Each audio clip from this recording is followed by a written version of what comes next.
Police अधीक्षक संदीप घुगे व अपर police अधीक्षक रितू खोकर मॅडम यांनी बकरी ईदच्या पार्श्वभूमीवर कायदा व सुव्यवस्था अबाधित राहावा यासाठी आदेश जारी करत विटा उपविभागीय पोलीस अधिकारी विपुल पाटील यांना आदेश देत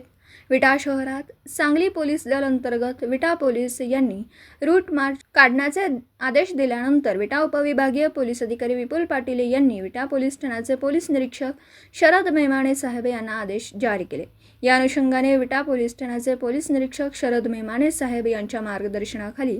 विटा पोलीस ठाणे गुन्हे प्रकटीकरण पथकातील अंमलदार सह गोपनीय कक्ष विटा पोलीस व वाहतूक नियंत्रण कक्ष विटा वाहतूक पोलीस यांनी रूट मार्च काढत विटा शहरातील विटा पोलीस ठाण्यापासून छत्रपती शिवाजी महाराज चौक, नेहरू नगर, जुना गावभाग, गांधी चौक, उभी पेठ, कराड रोड, क्रांतीवीर नानासाहेब पाटील पुतळा, Sangam medical corner, Mayani road, Chaundeshwari Chowk, Lengare road, Vita bus स्थानक रोड, खानापूर रोड या रोडवरून विटा पोलिसांनी रूट मार्च काढला। यावेळी विटा पोलीस ठाण्याचे पोलीस निरीक्षक शरद मेमाने यांनी तमाम मुस्लिम बांधवांना आगामी येणारी बकरी ईद शांततेत पार पाडावी असं आवाहन केलं।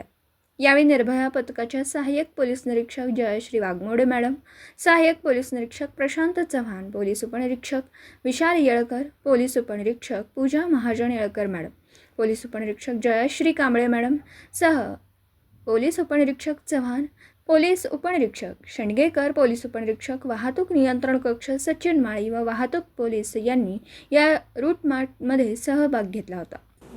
दिवसभरातील घडामोडींचा आढावा घेण्यासाठी पाहत रहा N24 मराठी न्यूज चॅनल।